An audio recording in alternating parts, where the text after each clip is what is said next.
Yo, welcome to the RD podcast. First time on the intro, kind of look official, huh?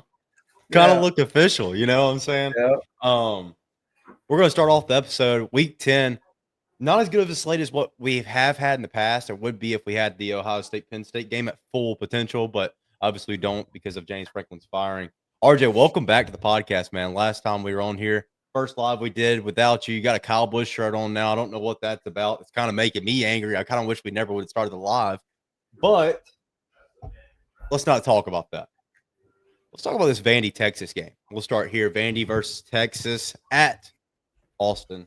Um, you know, has what it needs to be a big game. You got the open was 2.5 Texas. Now it's 1.5 Texas. People are betting down. People are thinking Pavia is going to be able to go in there and he's going to be able to rumble, stumble, and do what he wants to do. RJ, what are the keys to the game, or not the keys to the game necessarily, but what do you think Texas needs to do, especially with Arch Manning being a question mark as of at the moment, since his concussion in the first overtime against Mississippi State? What do you think Texas is going to have to do on offense to be able to win this game? Well, first I want to start off with Texas showed a lot of glimpses of potential at the last quarter of the Mississippi State game. But like you said, Arch Manning got hurt.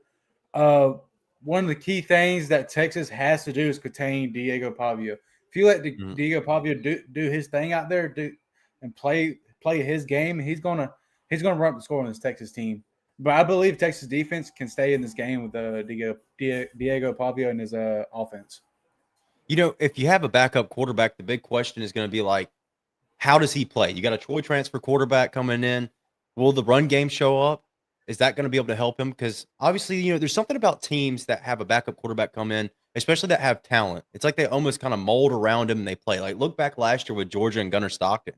You saw that Georgia team play as a unit for honestly what probably was the first time that whole season that you really were like, man, this Georgia team is united.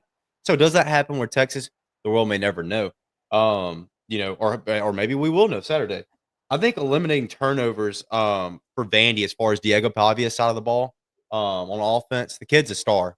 But you look back at the Bama game, he has 2 costly red zone turnovers that kind of made that game unreachable for them at the moment. But I would say staying on the field, being able to wear down this Texas defense because they are going to be good. They have depth. They're going to smack you in the face. It's just, can you convert those 3rd and 5s, 3rd and 4s, keep the drives moving, get into those positions, don't get yourself in 3rd and long. RJ, what do you think Pavia is going to have to do in this game to come out with a win?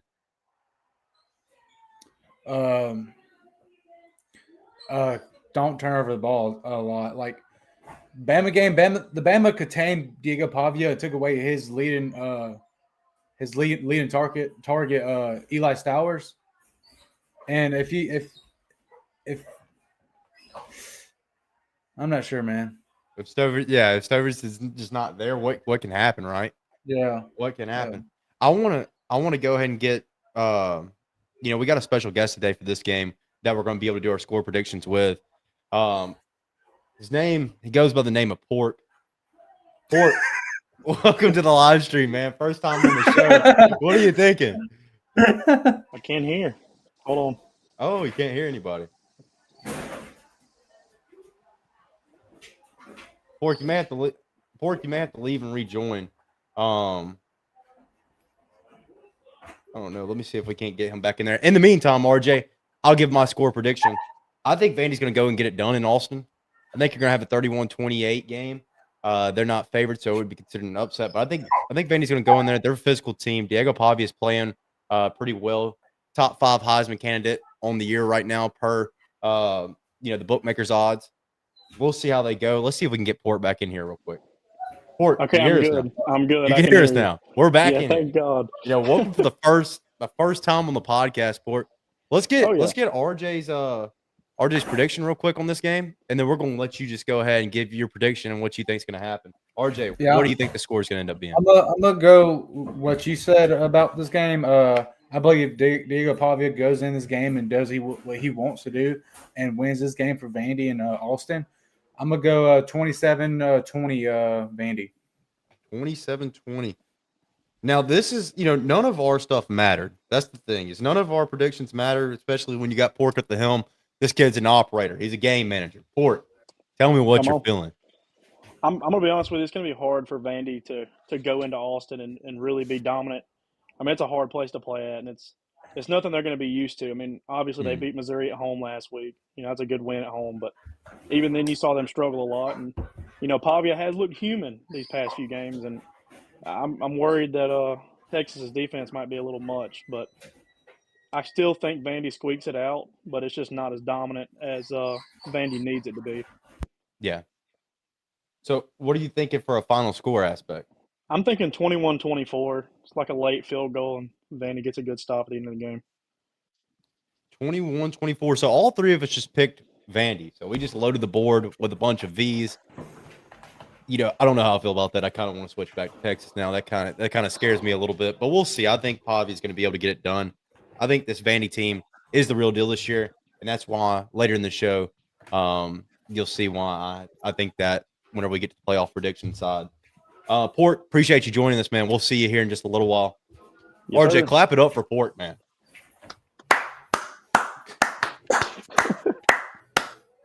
Oh, man. Moving on to the next game.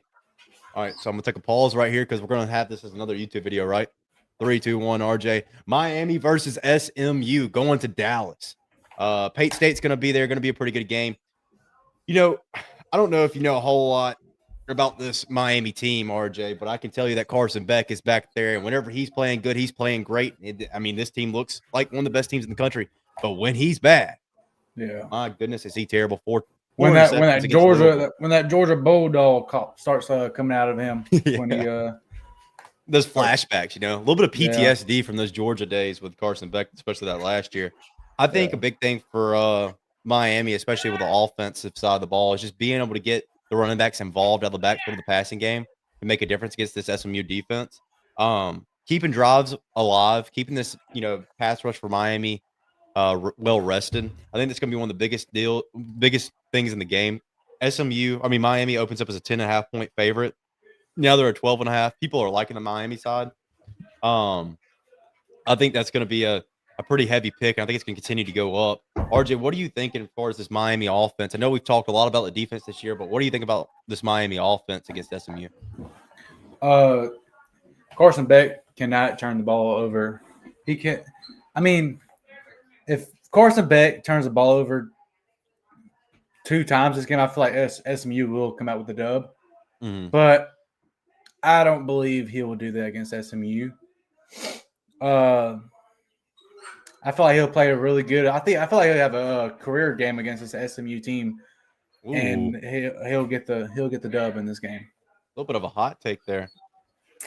Yeah. I respect it. SMU's defense has not been amazing by any means. Like we look at like a matchup predictor wise, SMU against the pass is 46 in the country. SMU defense against the run is number 4, so it's not a bad squad by any means. But who have they played? Not a team like Miami. Mark Fletcher's a dog. Miami's defense, man, you got Ruben Bain. He's going to be one of the best edge rushers in this draft. Kid is just about unstoppable. You're talking about like him on a level with guys like Dylan Stewart. There's just kind of this upper echelon of people that come off the edge, and he's one of them. I think as far as, Kevin Jennings is going to look to create explosives to beat this Miami team, and it's just going to be a matter of the fact of containing them and keeping them in front of you. Is that going to happen? You got to hope so if you're Miami, if you want to avoid the upset. RJ, what are you thinking? This Miami defense has shocked me this year. I thought me and you thought their secondary is going to be awful. Yeah. And they came out to play this year. And I'm going to go Miami this game. I'm going to go 35-14 Miami. So I just want to clarify this before I say my score prediction. We did not talk about scores before the podcast. I have my score as 34-17. Miami SMU. So I think that's pretty good. I mean, close as well. I mean, we're right there beside each other. 35-14. You said. What do you think is going to be the biggest difference? Do you think it's going to be the defensive side of the ball with the pass rush, or what are you thinking? Carson Beck. I know you said he's going to have a historic day. Is he the real deal in this game? I feel like depth would be a big difference in this game. Yeah, honestly. And if Miami could take Jennings' legs away, I feel like Miami have a dominant game. Honestly. Yeah. So, like I said, in this live show, we're going to have a couple pauses here because we are going to be recording several different games at the same time. So that leads us to the next point is Ohio State and Penn State. This game at the beginning in preseason, you tell me week 10, you got Ohio State, Penn State. I'm like, oh my goodness, playoff complications. This is going to be the real deal. This is going to be a great game. And now James Franklin gets fired. Drew Aller's out with a season-ending injury. What could have been is no longer there. And I want to say this game is at a 20. I don't have it actually wrote down, but I want to say this is a 20-point favorite for Ohio State, which is really, really crazy to think about because let me give you a scenario of what they think about the SEC versus what they think about out of conference play that's not the SEC. Georgia, Florida, I want to say is a 12-point. Georgia's a 12-point favorite right now against Florida. Okay. Ohio State is a 20-something point favorite against Penn State. And they both have same coaching problems. They both have that working against them. So what does that say for, the other conferences that aren't the SEC? I thought that was pretty, crazy to think about how I think a Florida team doesn't have near the talent that Penn State roster probably has once you get to digging deep into it. I'll go ahead and give this one's going to be quick and choppy. We don't really have a lot on this game. We planned this ahead of time, and things happen in the season where it keeps you from being able to completely break them down. But I got Ohio State 35, Penn State 14. I think Ohio State's going to be able to get it done. I think Julian Satan's going to have a good day. Yeah, hear me out. I feel like Penn State will give Ohio State a rough first half. Penn State may be leading or it may be a tie game in the first half. Mm-hmm. I feel like a 14-14 or a 14-10 first half. But then this is where depth takes over in the second half for Ohio State. I feel like Ohio State would take this game and win 35-14 or maybe 17, 35-17, 35-14 in that area. But yeah. So you just took my score prediction is what I'm hearing. You just straight up took my score prediction. It's okay though. It's okay. If you want to take 35-14, man, we'll both sit on 35-14 and we'll both go down together whenever Penn State gets this crazy upset against Ohio State, right? Yeah. No, let's be for real. Next game we got on the list. The biggest game of the week. We'll go ahead and pop up the week 10 matchups. You see them at the top right up here? Ooh, right over there. You got John Mateer and Joey Aguilar. John Mateer is what would have been a Heisman favorite if he doesn't break his thumb. Joey Aguilar has the most passing yards in the SEC currently and is arguably one of the most impressive players throughout this year. RJ, let's get this off the screen so we can talk straight business. What do you think is going to happen in this game? We got a special guest joining us here in just a little while, so stay tuned for that, for this game. But what are you thinking in this game? What do you think Joey Aguilar – Tennessee's got them at home. They got the crowd. What do you think Joey Aguilar and this Tennessee offense going to have to do to be able to beat this good Oklahoma defense?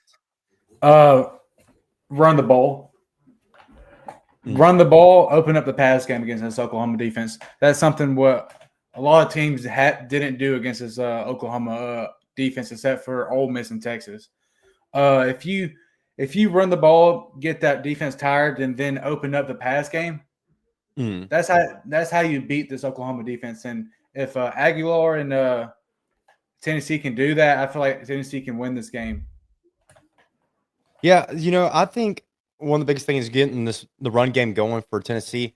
But also, you look at Oklahoma; they have a great front seven, and in the back half of them, the corners haven't been as impressive as what they could be. Especially, you saw that against Ole Miss. Look at what Lane Kiffin did for them this past week. Really impressive win for them. How could Josh Heupel get this run game going against such a good front seven? It's by how Tennessee plays. They spread out the numbers.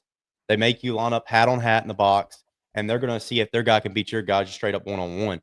And I think that's going to play in Tennessee's favor with the home crowd this week. But, Oklahoma can off of a rough game against Ole Miss. They're going to be looking to get back. And, one thing about this game is it has a lot of playoff implications. And the fact that whatever team loses is probably done. They're not making it. Whatever team wins, they're not guaranteed a spot, but at least they're not out. So, Oklahoma, you're in a tough spot. You really got to make something happen here if you're them. Mateer, he's back. One bad game to start off against Texas and an average game to start, last week against Ole Miss.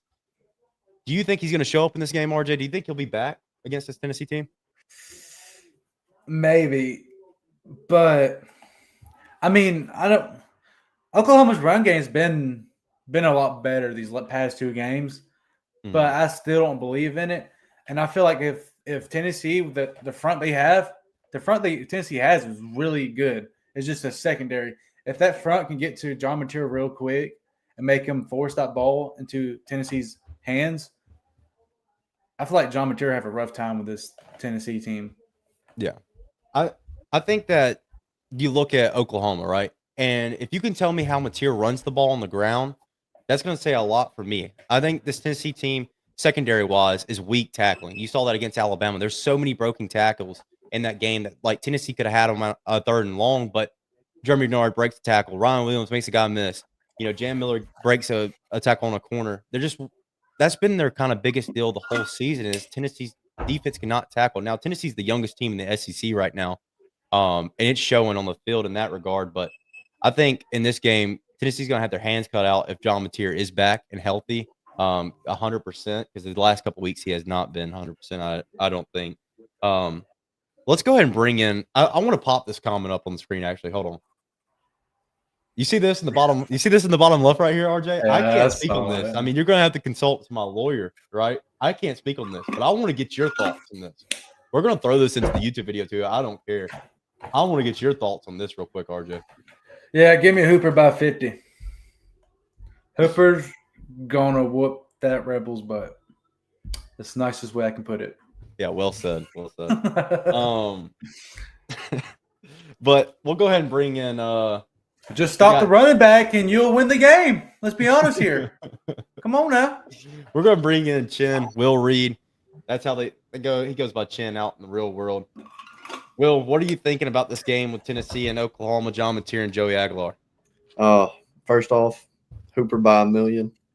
That's all I got to say about that. But I think Aguilar's proved to be a good quarterback. Mateer, he's still good, but late game situations against Ole Miss, he just didn't really show like he did earlier in the season. I guess the broken thumb kind of got to him. But I think Tennessee should outmatch Oklahoma, except for the D-line. Oklahoma's D-line is going to be a factor in the game.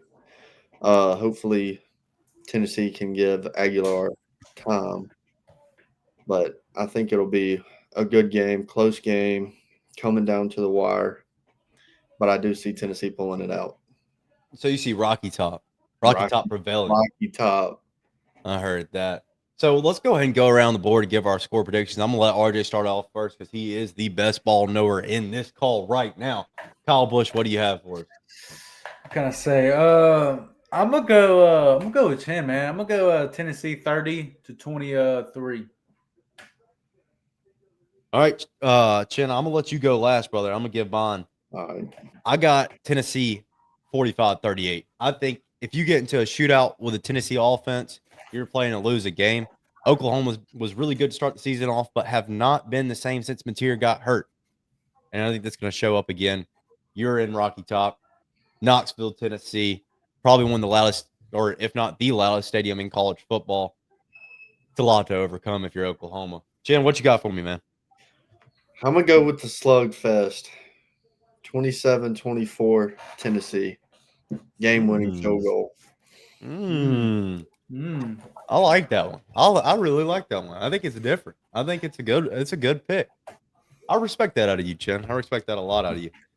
Yeah, this is Will Chen, whatever you want to call him. This is his second time on the pod. He was here last night with us as well. Will, I want to say thank you for stopping by. We'll catch you here in just a second as well. All right. We move to the next portion. We got all of our Week 10 matchups out the way that we were going to cover for tonight's episode. We're going to go down to the Heisman talk, right? The Heisman talk. Right now, you got Mendoza and Simpson tied at the first spot. Mendoza, almost 1,923 passing yards, 26 touchdowns accounted for, and 3 interceptions. Ty Simpson, 2,200 passing yards, 20 touchdowns, and 1 interception. Falling up him, you have Julian Sayin, just under 1,900, 19 and 3. Marcel Reed, Texas A&M quarterback. He's been having a heck of a season. Texas A&M Aggies are at 7-0, or 8-0, I think now. He's been having a great season. Pavia following him up in Stockton. We're going to go ahead and pull in both the boys for this one. All right. Can everybody hear everybody? Let's go ahead and get this out of the way. Everybody good? Yeah, I'm Good. good. I'm good. RJ, what about you? Yeah, you should be good. Should be. I appreciate the confidence in that one. We'll we'll talk about this first. You know, what we have on paper as the Heisman odds may not be what everybody else thinks. So, RJ, do you have your top 5 Heisman picks prepared for me? I do. Go ahead and give them to us. Well, I had Ty Simpson in there for the longest already. I mean, yeah, you could say I glazed Ty Simpson, but I don't. Everyone knows that in this chat right now.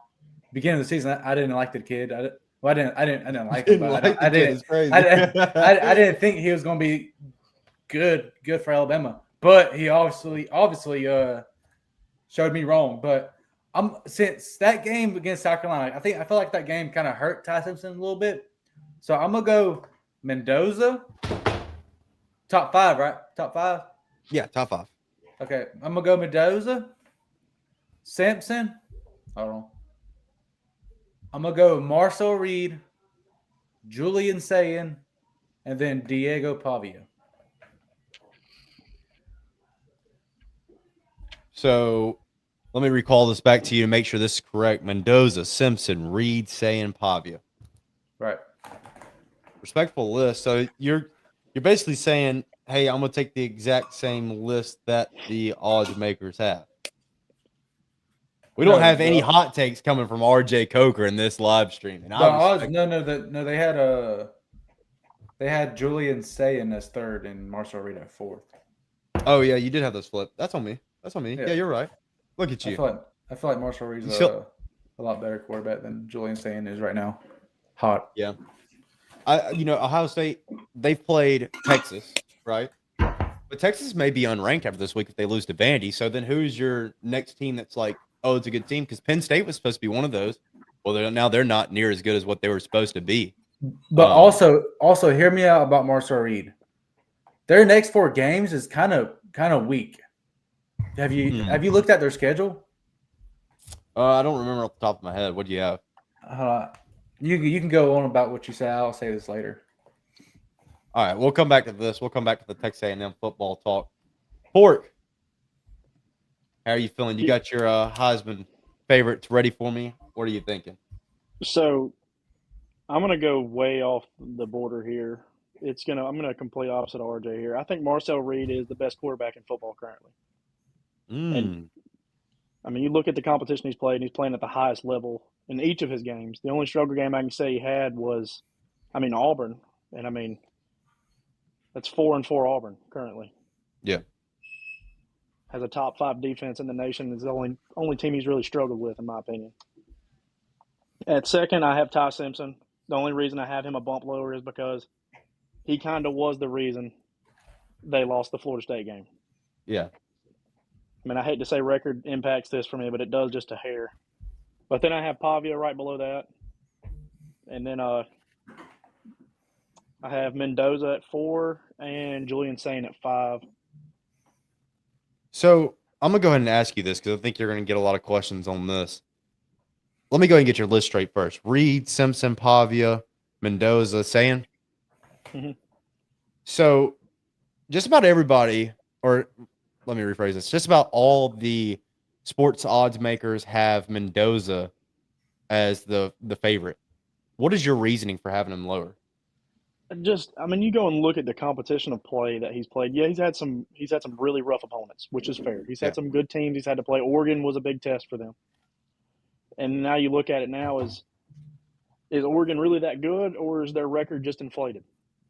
Because they've been blowing teams out by 25 and 30 week in and week out, and then they play Indiana and they get stunned. Yeah, I get what you're saying. I get where you're going with it. Let's go ahead and pop this one up. Sleeping on Sayin. What are y'all thinking about that one? RJ, let's start with you. What are you thinking about this comment from Alex West? I'm not really sleeping on him. He hasn't really played any comp yet to say like, wow, that kid's really good. You know, I mean, I got him. I got him at 4th right now. So yeah, I don't think I'm really sleeping on him. What about you, Port? I don't know because I mean he really did struggle against Texas, and I mean you go look in Texas now, and I mean this is a team Kentucky has sat here and played with. Mississippi State had them beat and found a way to give them the game back, and it's hard to say this guy is an elite quarterback for me if he struggles against a team that is shown to be a mid-ladder SEC team. Well, so let's say I'm he about gets to the playoffs and plays a Texas A&M, like who actually has a great defense and who is the most complete team in football. Yeah. I'm going to have How to is that disagree gonna with go? you. I'm going to disagree with you there, Port, because Texas defense is still a really good defense. I think their defense is good, but their offense wasn't able to keep them. And I do agree with what Alex just said. Can't count week 1. Bama lost to FSU. Makes a good point there. A lot of things changed after week 1, but Texas offense could not be on the field. I feel like Julian Sayin was playing very conservative that game.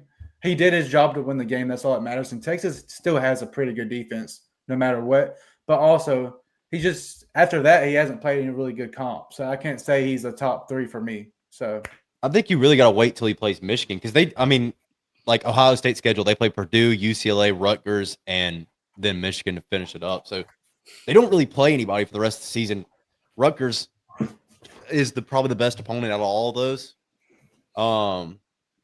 Besides Michigan, of course, at the end of the season. So we'll see whenever he gets to Michigan, where we can actually put him. Will Reed. What do you have for us, man? Heisman list, or do you want to comment on the Julian Sayin? Or let's let you give your list and then you can say something.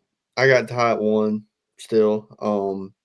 Yeah, he had a rough week against South Carolina, but South Carolina actually played a lot better than what their record shows. D-line got a lot of pressure. He was missing some passes we're not used to him missing.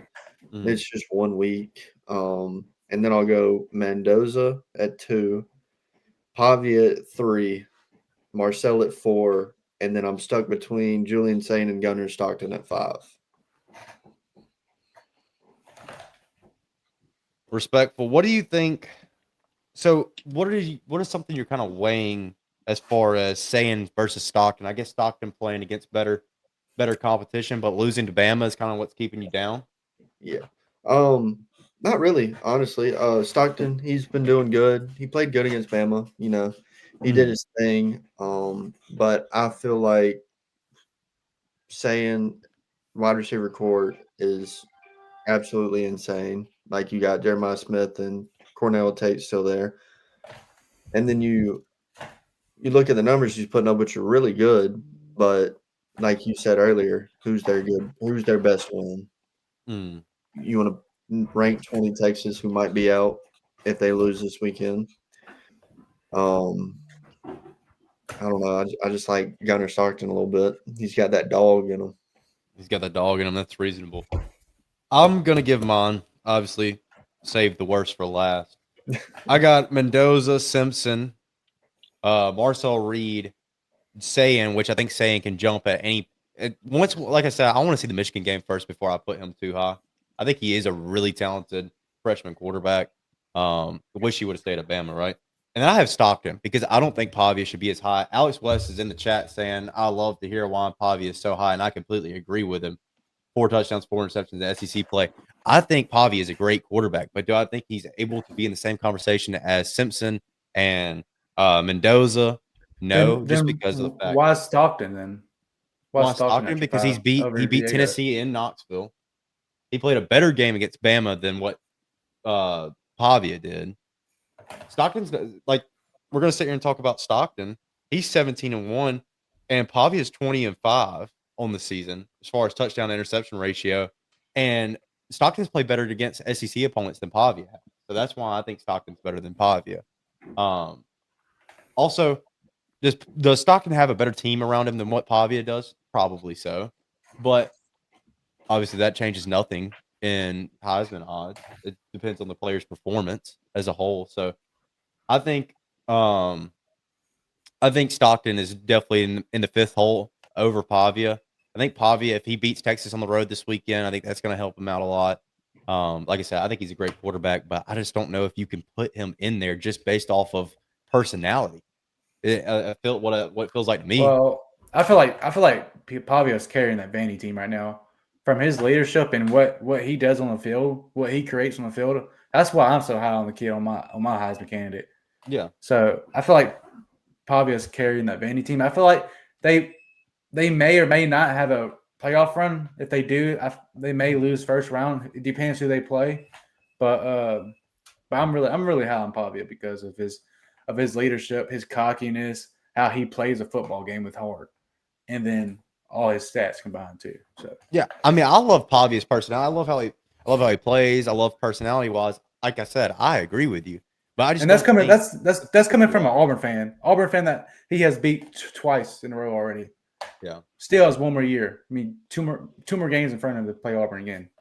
So I just like I said, I like from a likable perspective, like as far as not obviously some of his cocky comments, stuff like that, I don't agree with, whatever. But I like how he is a leader. I like how he plays the game of football, but I just don't think he is supposed to be a likable. Like I don't think the Heisman is a likable person award.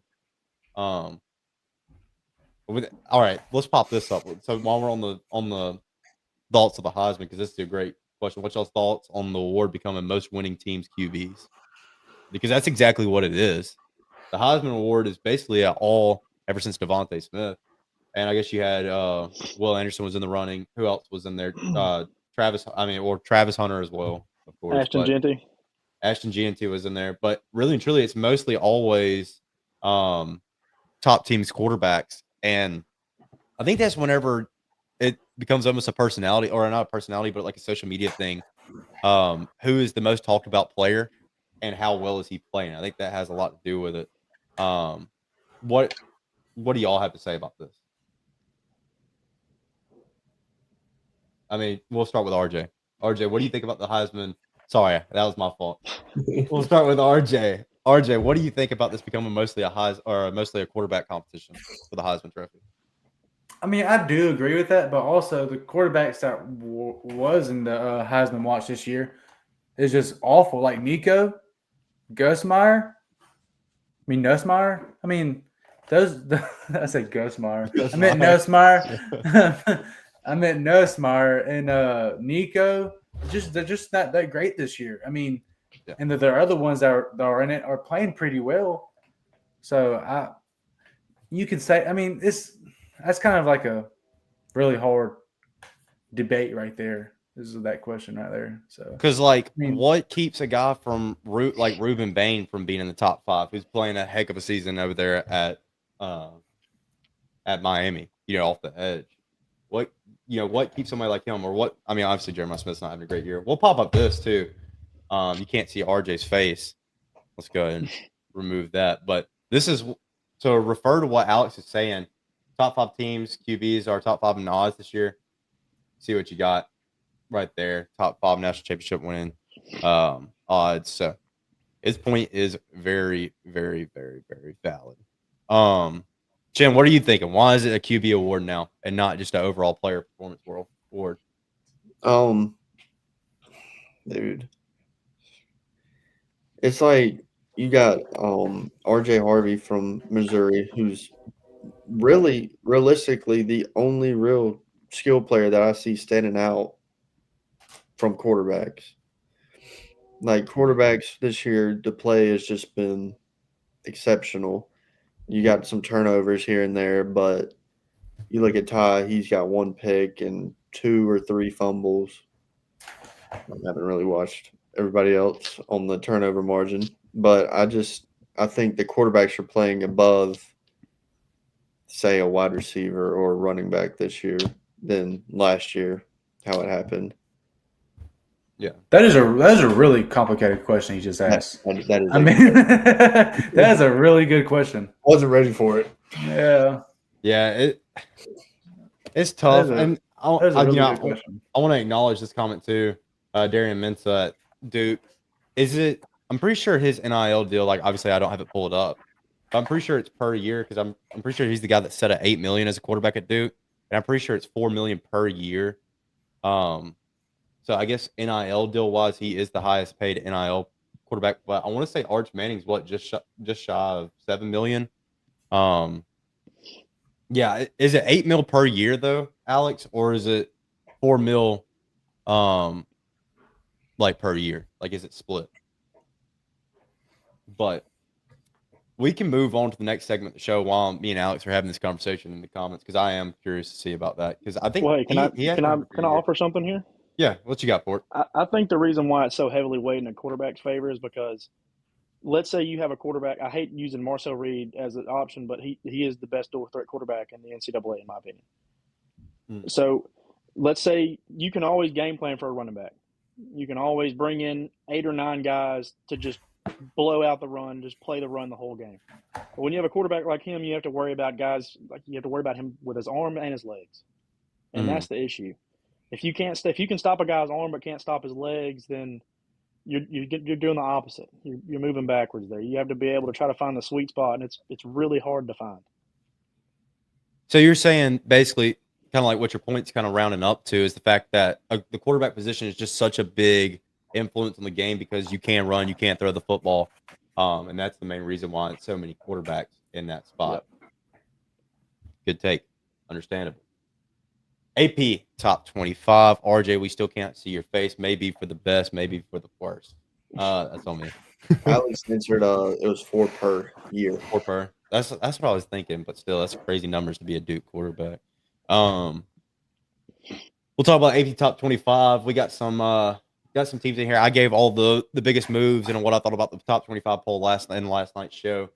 But right now, the question that we're posing tonight that I asked the guys prior was, who is your team that is a lock in the playoffs that you think just are not going anywhere? And who do you think is the team on the outside that's looking in that will probably end up towards the end of the year? So I'm going to give y'all an option. Who wants to start off first with this one on your team that is a lock and the team that is on the outside looking in? We'll read it. We'll read it. Raised his hands first. So teacher calls on Will Reed. Will Reed, what you got for me? All right. The guaranteed. I got 4 guarantees right now. Ohio State and Indiana are 2 guarantees. They're going to play each other in the Big Ten, seeing everything rolls through. They're not going to drop one out if they're both undefeated going into the championship. And then my next 2 are A&M and Alabama. Yeah. And you're probably like, well, Alabama's still got LSU, Oklahoma, and Auburn. But I feel like if Alabama turns it around and play like they did prior to the South Carolina game, they're going to be a tough team to beat. And 3 of the 4 remaining games are at home. And I don't see A&M really getting beat by anybody else they play. The only tricky game might be the Texas game at the end of the year at Texas. Yeah. Makes sense. Who do you think is the team that's on the outside that possibly has a chance of slipping in there? I watched that Louisville-Miami game. I like Louisville, who's on the outside, who has a chance to try and make a run. I also like Virginia. Both ACC schools. Both are pretty good teams. And then my Power 5 would probably be Memphis. Yeah. Sitting there at 25. They got the one loss to UAB, who caught them off guard that one week. I think Memphis will definitely end up making a spot in there. We'll go next. I'll take on this next one. I think Ohio State and Indiana obviously are locks as long as they don't drop any games that they should not lose. Like Ohio State with Michigan. I still think if they lose to Michigan, they can end up winning out and beating Indiana towards the end of the season in the championship. But I think those 2 are obviously locks. But one of the teams that I think you will not see go anywhere is Georgia Tech. I think they're going to hang on. I think they're going to stay in there. I think they're going to – hopefully, I'm hoping for the upset in Atlanta this year. That's kind of like my hot take, stay in the playoffs.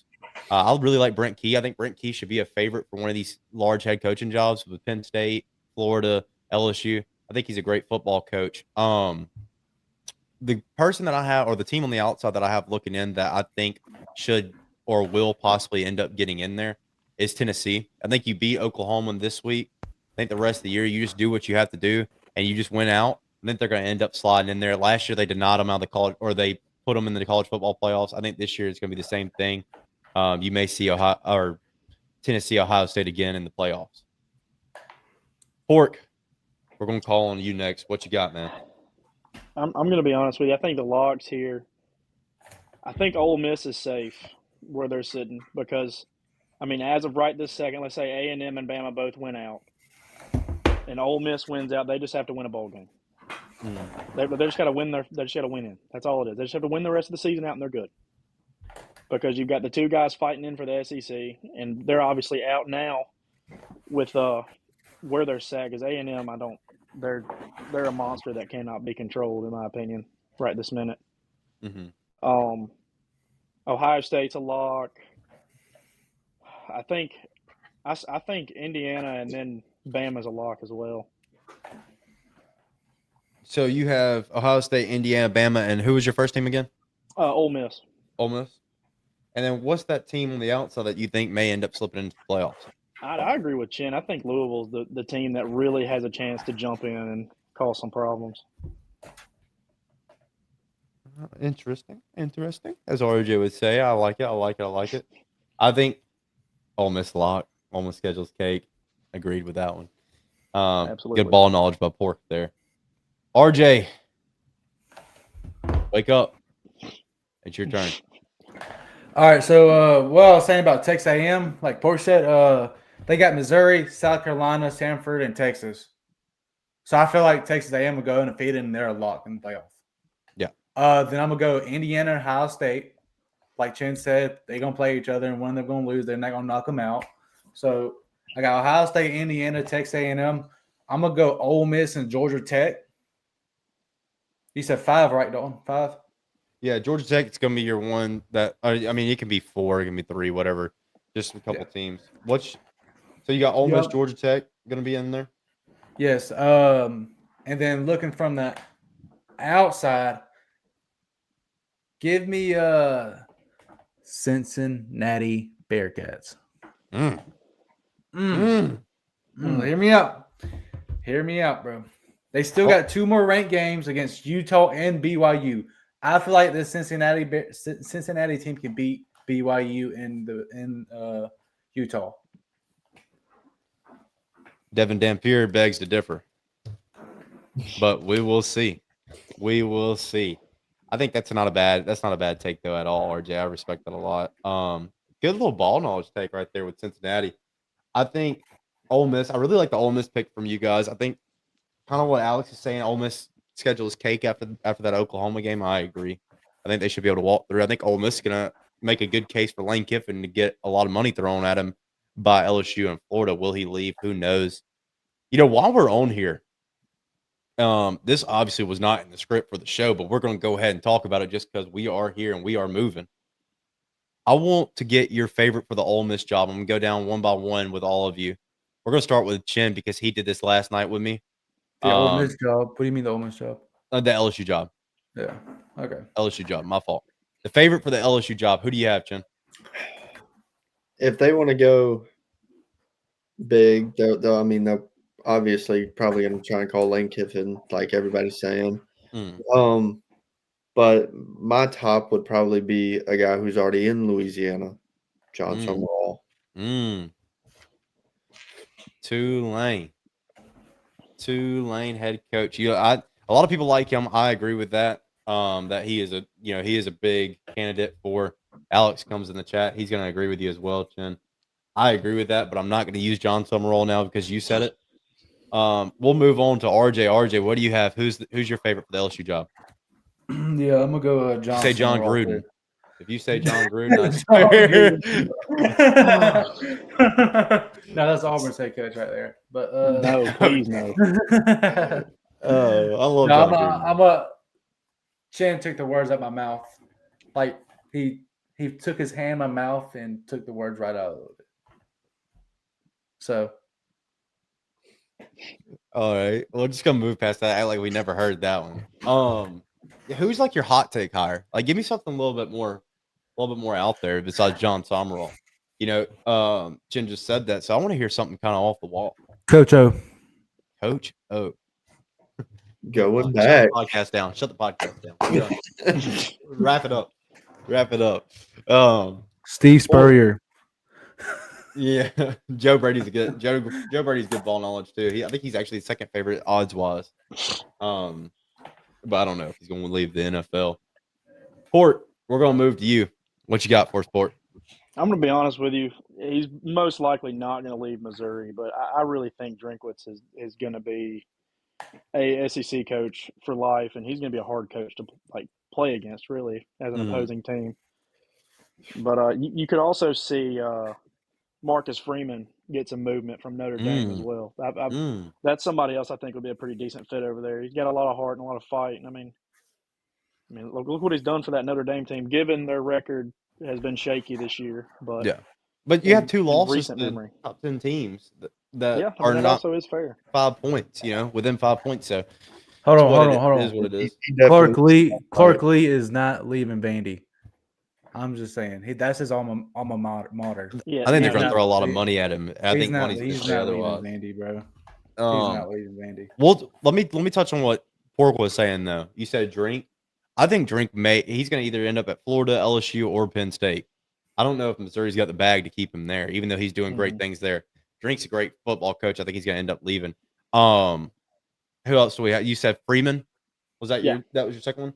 I think Freeman's a great choice too. I think the thing that goes against him recruiting there is academics, is how hard it is to get a student enrolled, especially like post grad. So, hey, that could possibly be a possibility, but I don't know if Freeman's going to leave Notre Dame. I think he's kind of got his he'll be got his stupid home if he set. did. Yeah, He'll be. I mean, he's got it perfect over there. No conference. Yeah, and I wouldn't leave Notre Dame because the committee's got to kind of keep them in the top 25 to give them a shot at the playoffs without them being in the conference. So I mean, you hate to say they baby them, but they independent boost them for sure. Yeah. I'm gonna give mine real quick. Obviously, I think Summerall's a great pick. No matter what, they're obviously gonna go after Kiffin. I think LSU, you're placing phone calls to any coach, and whoever wants to hear you out hears you out. Same thing with Florida. I think Florida, the 80 for Florida, whenever they saw LSU fire Brian Kelly, probably just wanted to cry. Well, lay down and cry, and that's why I don't think Hugh Freeze is gonna get fired anymore, because I don't know if who Auburn could get. We'll talk about that later though, or in a different episode. But Florida, it's kind of a rough situation now with LSU. I think LSU is going to make a call to a lot of different coaches.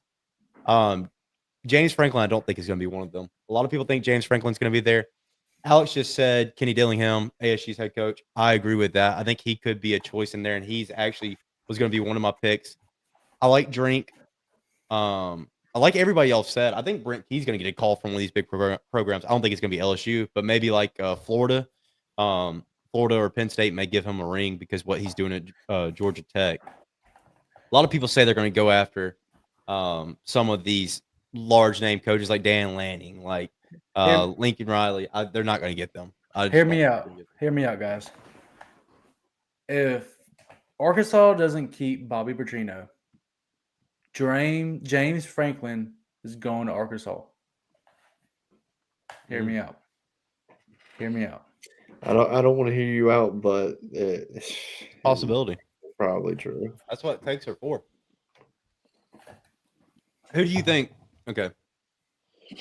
Dan Mullen to Arkansas. Dan Mullen.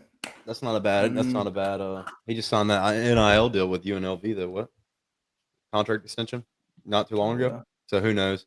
What RJ? What do you think? Do you think Auburn? We'll bounce over to Auburn because we have 2 Auburn fans in here. We have 2 Bama fans. And obviously we're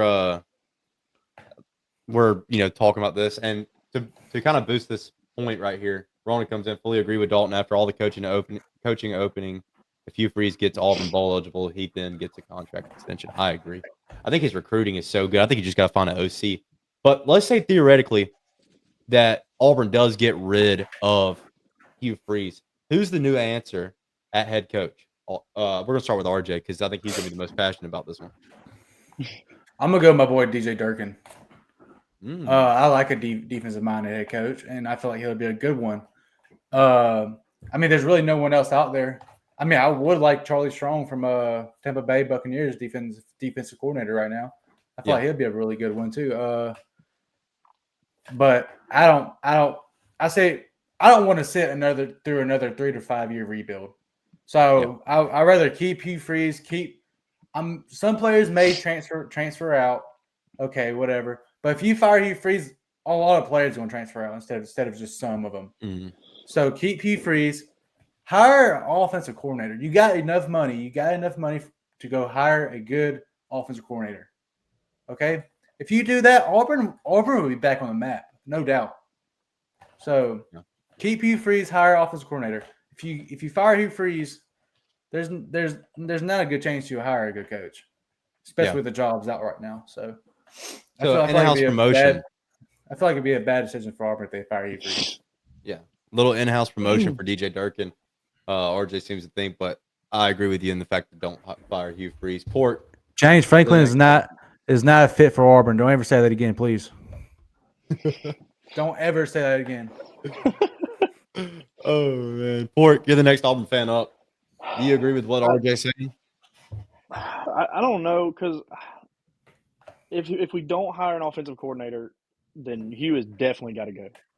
Yeah, he can't sit there and call plays. He's a great recruiter. I'll get in that. Make him head of recruiting if you have to keep him.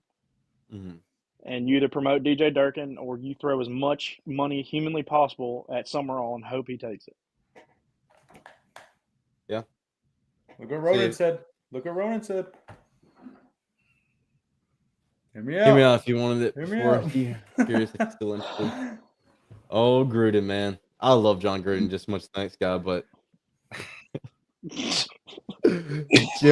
Chin had a quick draw on that thing. Oh my! Come on now. What are we doing? A couple of days ago. Oh, that's crazy. I agree with this. I think Hugh whiffed on the QB again in the portal. I think he whipped as well, but you can't have a huge flip in Deuce Knight and still not even remotely give him a shot. I know Ball State, he looked really rough. I know that's going to be everybody's point. Oh, he looked bad against Ball State. I mean, he's a kid at the end of the day. That was his first snaps in collegiate ball at home. Yeah. Understandable. Understandable completely. Chin, what are you thinking as far as this Auburn program? I don't think they fire Hugh, no matter the year he has. I do think they need a different OC because you can tell Hugh just gets in his head a lot, gets emotional with the game, quits calling like he does prior to the calls, like the Georgia game. But I think the backup who played Saturday, what's his name, RJ? Ashton Daniels. That might be your answer? Something that'll help them out a lot more rather than Jackson Arnold, who we've seen. Or just run the ball. I just want to put this out. I want to put this on record. Before the season started, me and RJ went back and forth for weeks about me saying Jackson Arnold was no better than Peyton Thorne, and we will not win any more games with him at quarterback. RJ. Here we are now. Well, Hugh Freeze don't run the ball. Well, look at the Arkansas game. We ran the ball for 30 freaking times. We won the damn ball game. But look at the Ole Miss game. I mean, we lose by 7 because he takes too many sacks. What about the Missouri game? 2 missed field goals. Cam Coleman drops a touchdown pass. I mean, deep ball, by the way, a beautiful ball from Jackson Arnold. Yeah, but the thing is, though, is he either underthrows them or completely overthrows them down. That's the only. There's no hitting in stride. That's the problem. You have such quick receivers who are twitchy and can jump. I mean, he hit Singleton last week. He threw a prayer ball, and Singleton just jumped up and yanked it from the dude behind him. That was Ashton Daniels. Was that Ashton Daniels? Am I speaking out of my neck right now? Yeah, that's that was Ashton. Jackson Arnold will never throw a deep ball like that. He actually did. He threw one against A&M. Yeah, that's right. That's the one Cam Coleman got at center field. And the one Singleton got down the sideline. I agree with Alex wholeheartedly here. He got really overhyped from the Bama game.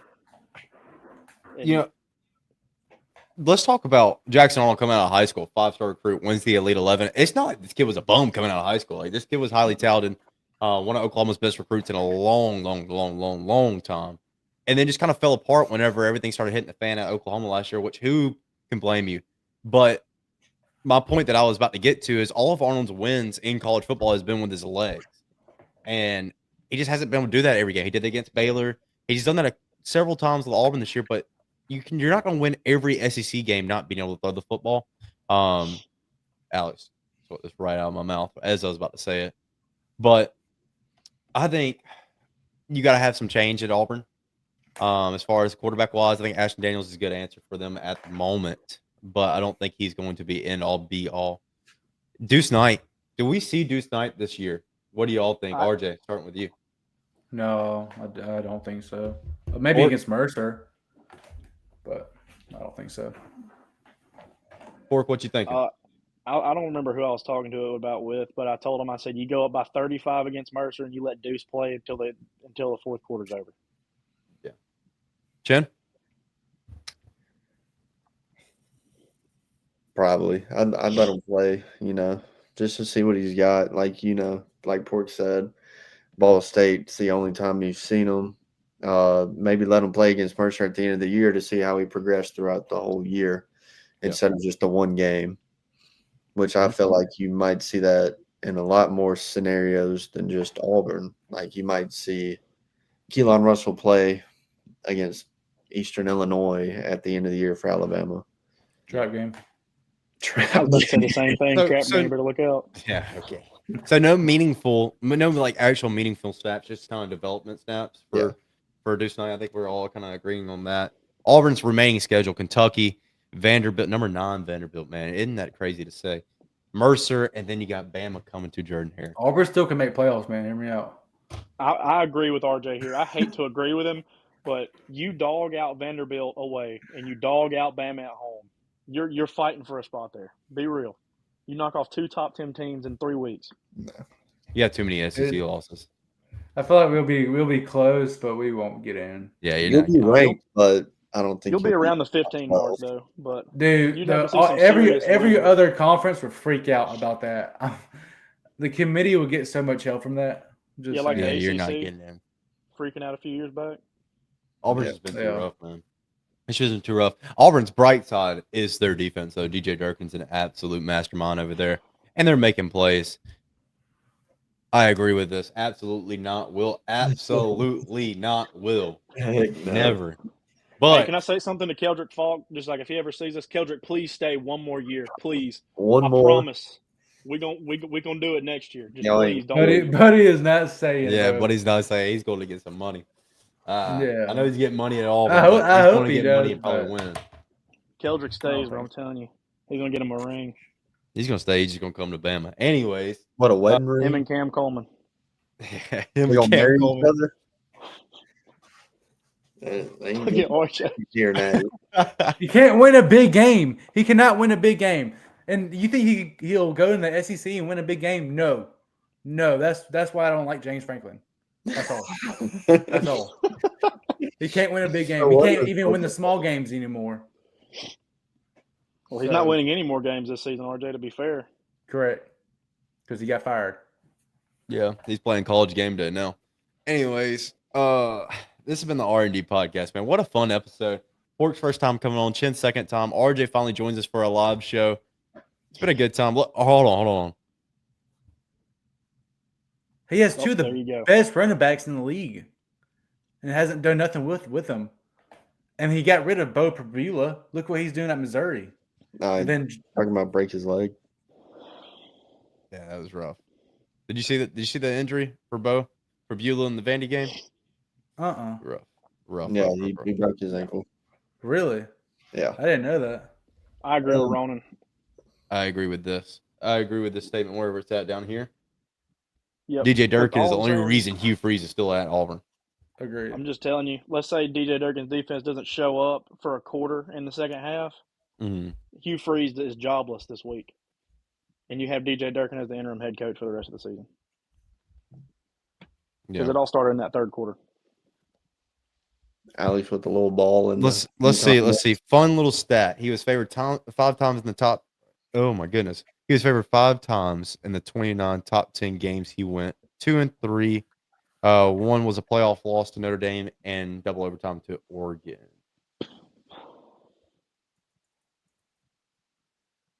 So I think RJ's argument is not even that he's favored to win the games, just finding a way to win them in general with a talented roster, right?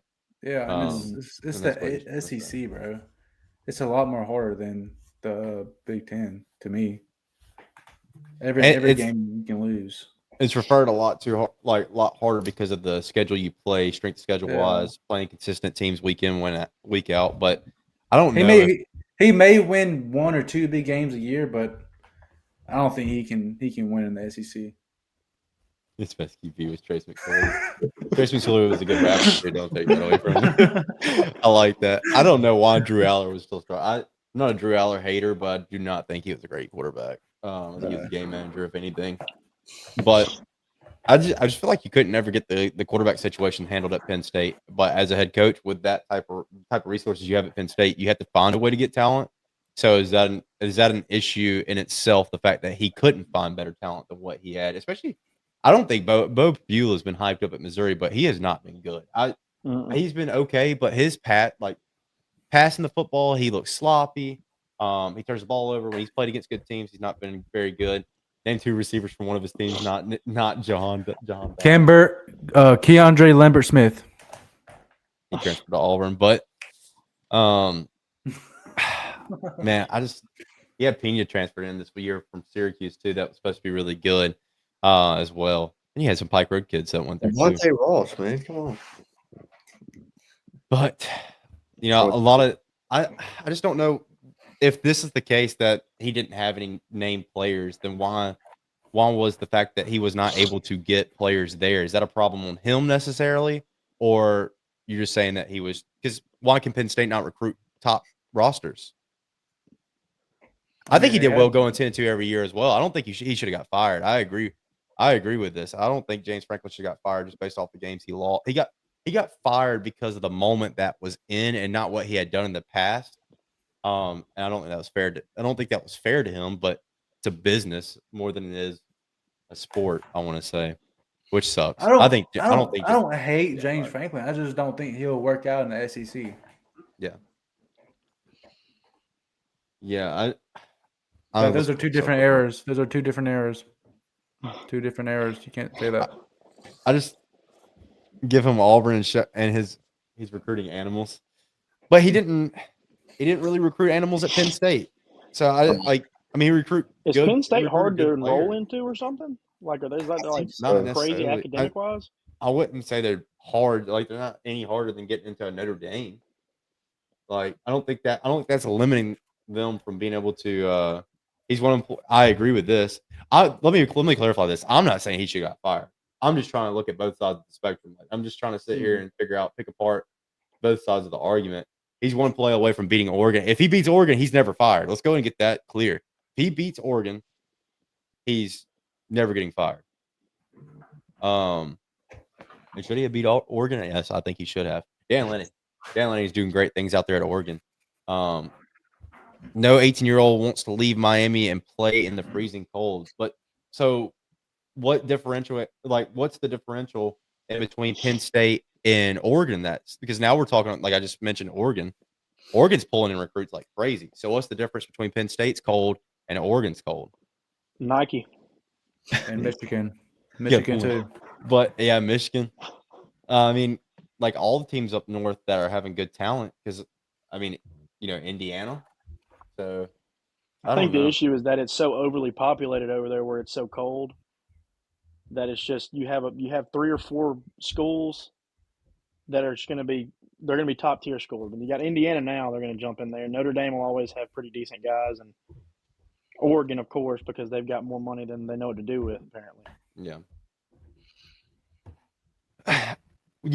We're going to loop back to kind of wrap things up. LSU job, we're going to finish on this note. We're going to give your top job in college football, Nike, and NFL. If I had to guess, I agree. I was just honestly just clarifying. Ohio State is like Bama. People are going to get recruits. But Penn State has plenty of money, don't they? What were you saying? Penn State has plenty of money, don't they? I think they got good money, but I don't think they're competing with Oregon and Michigan and Ohio State like that. Well, it's hard to compete with Oregon and Ohio State. Like, Yeah. Kirk Cignetti is one of the best coaches of college football. I agree with Alex's comment there. What I was saying is, let's talk about the best coaching jobs in college football, because we've had this discussion prior, right? What do you think is the best, or let's say top 3 coaching jobs in college football? I'm about to pull up a graphic for you now. All the coaching jobs that are available. We'll end off the show here. So what you have right here, this is Andy Staples' list. I'm just pulling it off just so we can get a list up on the screen of what you think. And I completely agree with his top 3. Just going to go ahead and put that out there. LSU, I think, is the top dog because you're a Power 5, or you're a top school in the state by itself. Right next to Texas, you can go into Texas. Florida, the only reason I think it's 2 is because you're probably coming in with a little bit worse of a roster, 1, but you have to compete with Florida State and Miami right there in your state with you. 3 is Penn State, just because they're Penn State. 4, I agree, would be Arkansas, because I think that program can be turned around in a year or 2. I think there is some underlying pieces there that could, if you retain Taylor Green and throw some pieces around him, I think he's great. We'll start off with RJ, because I think he's going to be the one that argues with the list the most. RJ, what you got top 4? Yeah, I'm gonna switch LSU and Florida. I feel like Florida has a better football history and a bigger name, and also a lot more money than LSU. So I'm gonna say Florida's number 1. That's the number 1 available job in college football right now. And then LSU, Penn State, and Arkansas. So their bottom is good.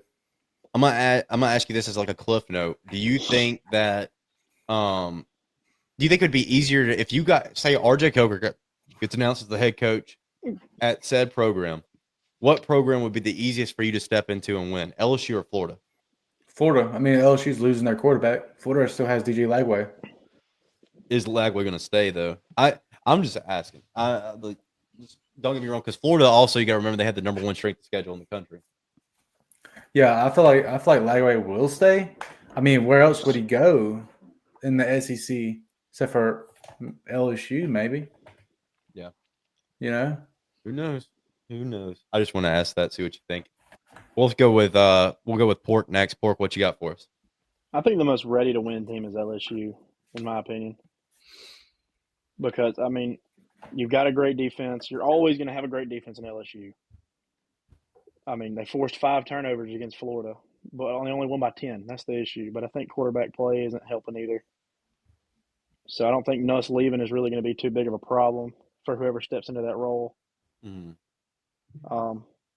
At second, I like Arkansas. Arkansas is a very young, like if you want to go in and set your feet with a young team and be able to build right now and start winning in the either next year or the year after, I think Arkansas is your number 2 team.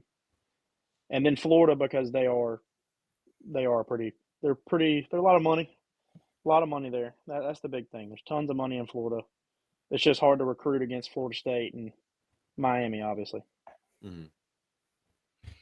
And I want to go ahead and throw this point in there too to back up the LSU argument. The past 2 national titles that you have won is Coach O, like a swamp monster, you know what I'm saying, and Les Miles. So, I mean, Coach O's roster was ridiculous. So let's go ahead and get that out of the way. But I think it's very attainable to come in there with a decent head coach and put a good staff around you and win at LSU. That's why they're at the top of my list. Chin, this is not my segment. This is yours. What is your list? All right, I'm going to go ahead and get this out of there. I think Arkansas and the UCLA jobs are going to go to the interim coaches that are already there. So I'm going to go – I like the list like it is, but LSU, Penn State, Florida, Virginia Tech. LSU, Penn State. And the reason I put Florida at 3 is because I feel like Florida will be in a worse spot because of the recruiting that they're going to have to go through. You're going to have the tough schedule year in, year out with the 9-team SEC schedule coming in. LSU's going to be the same way, but the LSU gets the receivers and DBs that just stand above everybody at the end of the day. But Penn State, I think it's going to be a lot easier of a job like I said last night, the only team I really know that they'll probably end up playing in the regular season is Ohio State. Mm-hmm. Other than that, you got other teams that are still good, but they're not top ranked. They're not SEC teams that you're going to play week after week. And then I'll go Florida at 3. And then I like Virginia Tech at 4. I think Yeah. Virginia Tech could be something good. Enter Sandman gives me chills every time I see it. But I feel like Virginia Tech also has a lot of young people there Mhm. that if they decide to stay and stick it out with whoever they do bring in, they could be a decent ball team. I want to go back to your first opening statement is the interim coaches at UCLA and Arkansas. Do you think Petrino still retains that head coaching job in this offseason after the loss to Auburn? I think so. It's a tough game that they lost. It didn't help your quarterback turn the ball over 3 times. Yeah. Whoever said Taylor Green was a good quarterback, I don't know. Right? I don't know. That guy who needs to said be that. like. I definitely never said that. It's on TikTok somewhere. Yeah. But and then you go to UCLA, who first week with the interim beats Penn State, which is a good win for them. They were 0-4 to start. They've been playing really good. Nico's starting to play ball a little bit. I think both of those jobs will probably go to the respectable interims. Yeah. Understandable, man. I just want to But I kind gotta of give some love to the Trailblazers. Yeah. UAB. So the UAB. UAB team's not a bunch of bums either. I mean, they've got a beat lot of Memphis. fight. Like Yeah. they're a big underdog sleeper team that people are going to be paying a lot of money to play early in the season. And you could possibly see them in the future knocking off some teams that you would never think they'd beat. Well, just like Memphis. Memphis is probably going to be our G5 team, and they beat them. I mean, you got to think about this. There was probably more Memphis fans at that game in Birmingham than there was Birmingham, like UAB fans. Let's be real. It doesn't matter when you have Iverson hooked, though, right? Let's be Like real. legend. This is the Real Deal Podcast. Hype Road mentioned. Oh, yeah. Well, like I said, second time for Chen being on the podcast. First time for Pork. Been a fun one, man. Been a great one. This podcast was only supposed to be 30 minutes long, and here we are at 1:15. And probably could still go strong for another hour. But I know RJ's got to get to bed. He's got cookies in the oven, all the above. But Pork and Chen, I appreciate y'all stopping by, man. We'll have to get y'all on again. Appreciate it. Bye. Gotta got Pork out of here with the quickness, Yeah. But this has been a fun one, man. It's been a lot of fun. I think this has probably been one of the best we've done. Ronan, Alex, appreciate you coming by. Appreciate you stopping in, dropping in some comments, giving more life to the podcast.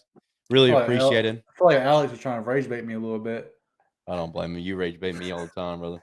But It's been the R&D podcast. I appreciate y'all stopping by. Catch us on TikTok, Facebook, YouTube, Twitter, not Instagram because we don't post over there. This is been the R&D podcast. My name's Dalton. Big RJ. We'll catch you next time.